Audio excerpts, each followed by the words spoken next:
आपण आपल्या आयुष्यातल्या ना साध्या साध्या नात्यांची सुद्धा मजा घेत नाही. मुलगी असण्याची मजा घेत नाही, सून असण्याची मजा घेत नाही, पत्नी असण्याची मजा घेत नाही. आपण या प्रत्येक नात्याची पूर्णपणे मजा घेतली पाहिजे. आणि मग मला सांगू द्या की निवृत्तीकडे जाणं कधी शक्य आहे, ज्या वेळेस प्रवृत्ती पूर्ण भरते त्याच्यानंतर निवृत्तीचा प्रवास सुरू होतो. मग इथे त्या मुलाची गोष्ट खरी ठरते. तो मुलगा जो आंब्याच्या झाडाखाली बसलेला, त्याला एक माणूस म्हणतो, का रे बाबा का बसलायस, तरुण आहेस, उठ जा कामाला लाग. तो म्हणतो, काय करू मी काम. तो म्हणतो, काय नाही, ज्या आंब्याच्या झाडाखाली बसलायस त्याच झाडाचे आंबे जे खाली पडलेत पिकतील, उचल, पिकव त्यांना आणि विकायला जा. तो म्हणला, मग अरे विकायलाच जा, ते विकायला गेल्यानंतर तुला त्याच्यातून पैसे मिळतील.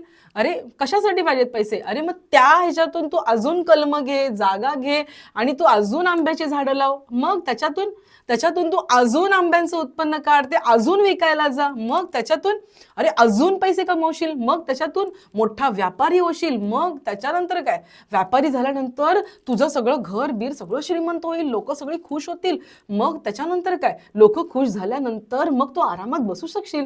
मग तो म्हणतो, आत्ता पण मी बसलोयच ना, आत्ता पण मी बसलोयच ना. ही कथा ऐकताना फार सिंपल वाटते, लक्षात घ्या विषय. आत्ता जो बसलोय, आत्ता बसल्यानंतरची पण जी त्याची अवस्था आहे ती निवृत्तीसारखी दिसते, पण ती निवृत्तीची अवस्था नाहीये.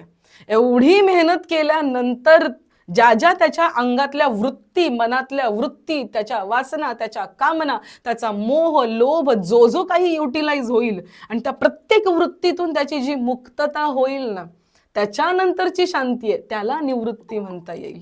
म्हणून प्रत्येक वेळेस शांत बसणं म्हणजे निवृत्ती नाहीये. दिसतं निवृत्तीसारखं पण ते नसतं निवृत्ती. म्हणून निवृत्तीचा प्रवास हा प्रवृत्तीच्या भोगानंतरच सुरू होतो. म्हणून जर आपण कुठल्याही रोलमध्ये असू तर तो प्रत्येक रोल आपण पूर्णपणे निभावून त्याची पूर्णपणे मजाही घेतली पाहिजे, त्याच्यातलं वास्तवही जाणून घेतलं पाहिजे. ज्या वेळेस मी माझ्या लेकराला घेऊन जवळ घेईन, कुरवाळीन, त्यावेळेस मला त्याचा आनंद असला पाहिजे की सृष्टीने हा मला अधिकार दिला की माझ्याच सारखा एक जीव मी जन्माला घातला. माझ्या शरीराची ती कपॅसिटी आहे, पण पुढच्या क्षणी मला या सत्यतेची जाणीव असली पाहिजे. पण हे माझा लेकरू मी म्हणते, पण तो माझा शब्द मी काढून ठेवला पाहिजे बाजूला. जर त्याला शाळेत घालवलं तर माझ्यामध्ये तो मोह ममता नसली पाहिजे.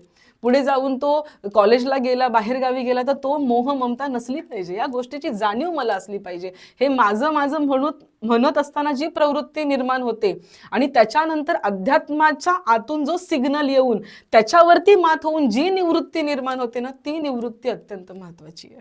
हे खूप महत्वाचं आहे.